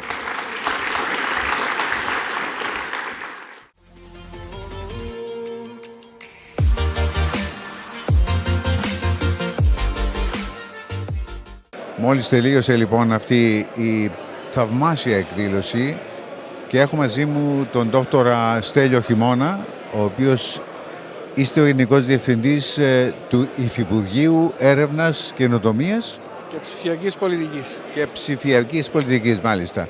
Κύριε Δόκτωρ Χειμώνα, πέστε μας ποια είναι η προσπάθεια που πρέπει να χρειαστεί από τώρα και στο εξής. Δηλαδή φτάσαμε, έχουμε ακούσει τη δική σας ομιλία, έχουμε ακούσει τους ομιλητές, τους εκπροσώπους όλων αυτών των προγραμμάτων. Ποια είναι η επόμενη προσπάθεια που πρέπει να κάνει η παροικία μας εδώ, οι υποτιθέμενοι investors, για να προχωρήσουν σε αυτή την προσπάθεια που κάνουν οι άνθρωποι που ήρθαν εδώ για να πάρουν τη σχετική βοήθεια, την οικονομική βοήθεια? Πρώτα να πω ότι όντως παρακολουθήσαμε μια εκδήλωση, μια τέλεια εκδήλωση, μπορώ να πω, από πλευράς ποιότητας των παρουσιάσεων. Να πω επίσης ότι με τη σημερινή εκδήλωση υλοποιούμε μία από τις βασικές πολιτικές της κυβέρνησης και του Υπουργείου μας, δηλαδή να δημιουργήσουμε ένα καινούργιο οικοσύστημα και πυλώνα ανάπτυξης βασισμένο στη γνώση και την καινοτομία. Ακούσαμε σήμερα 4 εξαιρετικές παρουσιάσεις που ήταν 4 έργα, όρημα έργα για να μπορέσουν να υλοποιηθούν και να προσφέρουν πράγματι στην πραγματική οικονομία, και εδώ απευθύνθηκαν οι ερευνητές στο κοινό της παροικίας και της Μεγάλης Βρετανίας ακριβώς για να εξασφαλίσουν υποστήριξη και χρηματοδότηση για να μπορέσουν να υλοποιήσουν αυτά τα έργα, να φτιάξουν τις εταιρείες που χρειάζονται, να βρουν τους οικονομικούς πόρους, να επεξεργαστούν περισσότερο τις ιδέες τους για να μπορέσουν τελικά να φέρουν σε παραγωγή προϊόντα και υπηρεσίες που θα βοηθήσουν την πραγματική οικονομία. Είναι, φαντάζομαι, η πρώτη στο είδος της τέτοια προσπάθεια που γίνεται και ξεκίνησε από ιδιώτες, φαντάζομαι. Ναι. Όντως το Cyprus Seeds, όπως έχουμε ακούσει, δραστηριοποιείται εδώ και 3 χρόνια. Έχει ολοκληρώσει 2 κύκλους mentoring και υποβοήθηση στο να πετύχουν οι διάφοροι ερευνητές το στόχο τους και να εμπορευματοποιήσουν τα προϊόντα της έρευνας τους, και ένα μεγάλο ευχαριστώ. Η κυβέρνηση είναι αρρωγός σε αυτήν την προσπάθεια, αλλά οπωσδήποτε είναι προσπάθεια του ιδιωτικού τομέα και βασιζόμαστε στις δυνάμεις του ιδιωτικού τομέα και της οικονομίας και των επιχειρήσεων μας για να δημιουργήσουμε και καινούργιες επιχειρήσεις και να αυξήσουμε έτσι τον πλούτο της χώρας μας σε γνώσεις, σε υπηρεσίες, σε καινοτόμα προϊόντα. Σε ποιο βαθμό λοιπόν η Κυπριακή Δημοκρατία και το Υπουργείο σας, το Υφυπουργείο σας, βοηθά αυτούς τους ανθρώπους για να μπορέσουν να φτάσουν, να έχουν καλό αποτέλεσμα? Δηλαδή, εντάξει, ζητούν investors, ζητούν ανθρώπους οι οποίοι να τους βοηθήσουν οικονομικά. Η Κυπριακή Δημοκρατία ποιο είναι το ποσοστό και με ποια άλλη βοήθεια μπορεί να συνεισφέρει σε αυτές τις προσπάθειες? Η κυβέρνηση, όπως έχω πει και στην ομιλία μου, βοηθά ποικιλοτρόπως αυτή την προσπάθεια. Πρώτον, όπως έχει πει και η κυρία Γεωργιάδου, δίνουμε matching funds στο Cyprus Seeds, οπότε υποβοηθούμε την προσπάθεια στο να εξελίξουν οι ερευνητές τα προϊόντα τους. Όπως έχω πει και εγώ στην ομιλία μου, δημιουργούμε γραφείο μεταφοράς γνώσης που θα βοηθήσει γενικά το ερευνητικό οικοσύστημα της Κύπρου να περάσει από ένα πολύ σημαντικό βήμα για να μπορέσει να εμπορευματοποιήσει τα προϊόντα του, παρέχοντας στήριξη στην διασφάλιση των IP rights, των πνευματικών δικαιωμάτων, mentoring κλπ. Οπότε βοηθάει η Κυπριακή Δημοκρατία ποικιλοτρόπως αυτή την προσπάθεια. Ποιες άλλες υπηρεσίες προσφέρει το δικό σας Υπουργείο και πώς βοηθά, ας πούμε, αυτούς τους ανθρώπους που θέλουν να επιτύχουν στις προσπάθειες τους? Το Υπουργείο είναι ο κύριος βραχίωνας της κυβέρνησης στην προώθηση της ανάπτυξης, της έρευνας και της καινοτομίας. Στο Υφυπουργείο μας υπάγεται το Ίδρυμα Έρευνας και Καινοτομίας, το οποίο χρηματοδοτείται από το Υφυπουργείο και την κυβέρνηση με περίπου 21 με 25 εκατομμύρια το χρόνο, τα οποία διατίθενται στο ερευνητικό οικοσύστημα της Κύπρου, ακριβώς για να μπορέσει να παράξει γνώση, να την υλοποιήσει, να τη φέρει στην αγορά. Οπότε βασικά το Υπουργείο μας είναι ο κύριος driver αυτής της προσπάθειας και ο κύριος χρηματοδότης, είτε με πολλούς και διάφορους τρόπους για αυτήν την προσπάθεια. Υπάρχει πιθανότητα και η Ευρωπαϊκή Ένωση, είναι κάποιο σχετικό πρόγραμμα που μπορεί να βοηθήσει σε αυτή την προσπάθεια? Υπάρχουν τα προγράμματα ορίζοντας, τα γνωστά ορίζοντας της Ευρωπαϊκής Ένωσης και άλλα χρηματοδοτικά εργαλεία της Ευρωπαϊκής Ένωσης, και βοηθούμε τους Κύπριους ερευνητές να υποβάλουν προτάσεις σε όλα αυτά τα προγράμματα, και να πω ότι η Κύπρος είναι αναλογικά με το μέγεθος της η πρώτη χώρα της Ευρωπαϊκής Ένωσης στην προσέλκυση τέτοιων χρημάτων και grants από αυτά τα χρηματοδοτικά προγράμματα της Ευρωπαϊκής Ένωσης. Σας ευχαριστούμε πάρα πολύ για την Εγώ σας ευχαριστώ. Ευχαριστώ πολύ.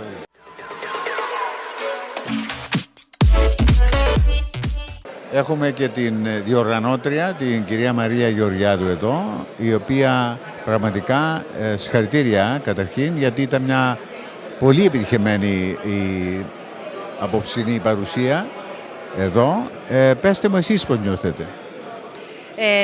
Εγώ ως διευθύντρια αυτής της προσπάθειας που ονομάζεται Cyprus Seeds νιώθω τεράστια χαρά που προσέλκυσε η εκδήλωσή μας ένα μεγάλο αριθμό Κυπρίων από το Λονδίνο, τους οποίους ελπίζω να έκαναμε ευτυχισμένους και περήφανους, διότι τους έχουμε αποδείξει ότι στην Κύπρο υπάρχει ταλέντο, υπάρχουν επιστήμονες οι οποίοι μπορεί να φέρουν στον κόσμο εφευρέσεις που θα βάλουν και την Κύπρο στον διεθνή χάρτη της καινοτομίας. Μέχρι τώρα είχατε ανθρώπους της παροικίας μας υποστηρικτές και investors, ή δεν είχατε? Είναι η πρώτη φορά που ερχόμαστε στην Αγγλία για να πούμε για το Cyprus Seeds, οπότε δεν είχαμε μέχρι σήμερα, με εξαίρεση το Ίδρυμα Λεβέντη, που έχει τη βάση του εδώ στο Λονδίνο, οι οποίοι υποστηρίζουν το Cyprus Seeds από την ίδρυσή του, που είναι το 2018. Οπότε η προσπάθεια είναι να προσελκύσουμε την προσοχή Κυπρίων από το Λονδίνο, όχι μόνο για να μας δώσουν κάποια υποστήριξη σε μορφή δωρεές, αλλά επίσης να βοηθήσουν τους επιστήμονες της Κύπρου να γίνουν connected, να δικτυωθούν στην μεγαλύτερη αγορά της Αγγλίας. Ο κάθε ένας από τους επιστήμονες μας είναι σε διαφορετικό τομέα δραστηριοποίησης. Υπάρχουν περιπτώσεις στον τομέα της υγείας, υπάρχουν περιπτώσεις στον τομέα του περιβάλλοντος, στον τομέα του computer science. Επομένως, ο κάθε ένας από αυτούς τους επιστήμονες θέλει να έρθει πιο κοντά στον πελάτη του, στην αγορά. Και θα ήταν πολύ χρήσιμο οι Κύπροι εδώ στο Λονδίνο να στηρίξουν με αυτόν τον τρόπο. Είστε αισιόδοξοι, πιστεύετε ότι ναι, έχετε πείσει αυτούς τους investors οι οποίοι θα πλησιάσουν τους ενδιαφερόμενους για... Εγώ είμαι πάρα πολύ αισιόδοξη, να σας πω γιατί. Διότι καταρχήν είναι απίστευτα μυαλά, και δεν το λέω εγώ, το λένε αυτοί που έχουν επιλέξει τις ομάδες του Cyprus Seeds, που είναι όλοι έμπειροι experts από την Αμερική. Συνεργαζόμαστε σαν πρόγραμμα με το MIT της Αμερικής στην επιλογή των ομάδων που θα συμμετέχουν κάθε χρόνο στο πρόγραμμα του Cyprus Seeds. Επομένως, επιλέγονται κάθε χρόνο οι 5 καλύτεροι από αυτούς που κάνουν αίτηση. Αυτούς τους 5 τους δουλεύουμε με ένα πολύ ιδιαίτερο τρόπο. Τους δίνουμε μέντορες από την Αμερική, οι οποίοι τους συμβουλεύουν πώς να προχωρήσουν την έρευνά τους, να μην είναι απλώς publication, αλλά να είναι ένα τελικό προϊόν που μπορεί να είναι στη μορφή ενός καινούριου φαρμάκου, ενός καινούριου ιατρικού εξοπλισμού, ενός καινούριου προϊόντος που θα επιλύει τα προβλήματα του περιβάλλοντος. Επομένως, θεωρώ δεδομένου ότι έχουμε καλούς μέντορες, καλούς δωρητές που δίνουν λεφτά σε αυτούς τους επιστήμονες και το Cyprus Seeds, το οποίο βοηθά στο να φέρει κοντά τους επιστήμονες με τους επενδυτές, όπως η σημερινή εκδήλωση στο Λονδίνο, είμαι πολύ αισιόδοξη. Οι επενδυτές, εάν ενδιαφέρονται και θέλουν να βοηθήσουν, αποτείνονται σε εσάς ή διαλέγουν το θέμα, ένα από τα projects, και αποτείνονται απευθείας στους ενδιαφερόμενους? Ο ρόλος του Cyprus Seeds είναι να φέρει μαζί τα projects, τους επιστήμονες και πιθανούς επενδυτές. Αυτό το κάνουμε με πολλούς τρόπους. Ένας τρόπος είναι ένα event στο Λονδίνο. Άλλος τρόπος είναι να πάμε να πάρουμε τις ομάδες στην Αθήνα, όπου υπάρχουν venture capital funds και είναι και δίπλα μας. Ένας άλλος τρόπος είναι στο τέλος κάθε 12μηνου κύκλου του προγράμματος οργανώνεται στην Κύπρο από το Cyprus Seeds μία εκδήλωση στην οποία παρουσιάζουν οι ομάδες που συμμετέχουν στο Cyprus Seeds τη δουλειά τους μπροστά από επενδυτές και όχι μόνο. Και εκεί είναι ένα πάντρεμα, αν θέλετε, των επενδυτών με το οποιοδήποτε project τους ενδιαφέρει. Και ξεκινά ένας διάλογος και μπορεί να προχωρήσει. Επομένως, είναι η σχέση επενδυτή με project. Σίγουρα. Η δουλειά μας, εμάς, είναι να βοηθήσουμε τους επιστήμονες να προχωρήσουν την έρευνά τους, να την προστατεύσουν, να προστατεύσουν τα πνευματικά δικαιώματα της εφεύρεσης. Είναι καταρχήν σημαντικό αυτό να το τονίσουμε για μια επιστημονική εφεύρεση. Πληρώνει το Cyprus Seeds για τα έξοδα να προστατεύσουμε το IP και βοηθάμε επίσης να τους αλλάξουμε τα μυαλά, διότι οι ακαδημαϊκοί, οι επιστήμονες συνήθως δεν θέλουν να τολμήσουν το επιχειρήν. Οπότε ένα βασικό μέλημα του Cyprus Seeds είναι να τους διδάξουμε και πώς να μιλούμε επενδυτές και να τους δώσουμε τα skills τα οποία θα τους επιτρέψουν να μπορούν να επιβιώσουν αν τολμήσουν το επιχειρήν. Σας ευχαριστώ και συγχαρητήρια για όλη αυτή την προσπάθεια που είναι η απόψινή ήταν επιτυχημένη και είμαι σίγουρος ότι ναι, θα πάνε καλά τα πράγματα και εύχομαι να πραγματοποιήσουν κάποιοι τα όνειρά τους.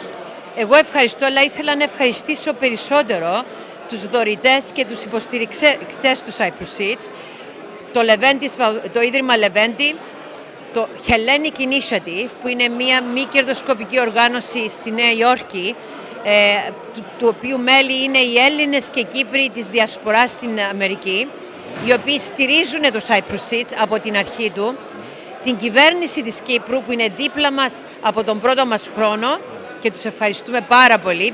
Μας δίνουν όχι μόνο λεφτά, αλλά credit σε μεγάλο βαθμό. Και επίσης εταιρείες όπως τη Eurobank της Κύπρου, την Ernst & Young της Κύπρου και άλλους όπως Μετοχεμή, Nopal Energy, Exxon Mobil, Genesis Pharma. Είναι απίστευτοι οι δωρητές και οι οργανώσεις που μας στηρίζουν, διότι έχουν πιστέψει στο όραμα του ιδρυτή του Cyprus Seeds, που είναι ο κύριος Γιώργος Δαβίδ. Σας ευχαριστούμε και πάλι και κάθε επιτυχία ευχόμαστε. Και εγώ ευχαριστώ.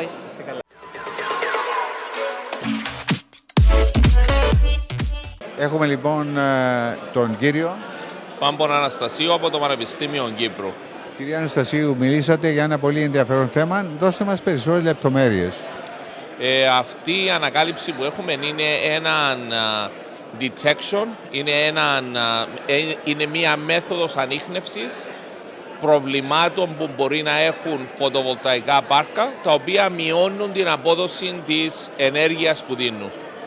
Υπάρχουν ήδη στην Κύπρο αυτά, έτσι, και χρησιμοποιούνται, ή αυτό είναι μια εξέλιξη? Τα φωτοβολταϊκά πάρκα υπάρχουν στην Κύπρο και όσο πάει ο καιρός εξαρτώμαστε παραπάνω σε αυτά. Η εφεύρεση που έχουμε εμείς δεν έχει εφαρμοστεί ακόμα στην Κύπρο, προσπαθούμε να τη βγάλουμε έξω στην αγορά. Πέστε μας περισσότερα αυτή την εφεύρεση λοιπόν, για να γνωρίσουν περισσότερα, αν και κάνατε αναφορά στην ομιλία σας, αλλά δώστε μας έτσι με λίγα λόγια πιο συγκεκριμένα για να καταλάβουν οι διαθεατές μας. Τα φωτοβολταϊκά με τον καιρό μειώνεται η απόδοση τους. Και αν δεν το καταλάβεις από πριν, δεν θα πάρεις την απαιτούμενη ενέργεια να τα διορθώσεις. Εμείς έχουμε έναν τρόπο ανίχνευσης αυτών των προβλημάτων γρήγορα, πριν χάσεις πολύ χρόνο με μειωμένη απόδοση, ώστε να πάρεις τη σωστή, να κάνεις τις σωστές κινήσεις, να διορθώσεις το πρόβλημα και να ξαναφέρεις πίσω τα φωτοβολταϊκά σου στην ψηλή απόδοση που είχαν από την αρχή. Ωραία. Λοιπόν, αυτό το project βρίσκεται ήδη υπό έρευνα, το έχετε προωθήσει, αλλά ακόμα δεν εφαρμόστηκε. Ναι, τώρα το project είναι στο στάδιο που εφάνηκε η τεχνολογία και αποδείχτηκε η τεχνολογία στο εργαστήριο. Πρέπει να την πάρουμε από το εργαστήριο στην αγορά και εκεί χρειαζόμαστε περισσότερη χρηματοδότηση, ούτως ώστε να μπορέσουμε να το κάνουμε. Πολύ ωραία, σας ευχαριστούμε και ευχόμαστε κάθε επιτυχία σε αυτή την προσπάθεια που κάνετε. Εγώ ευχαριστώ.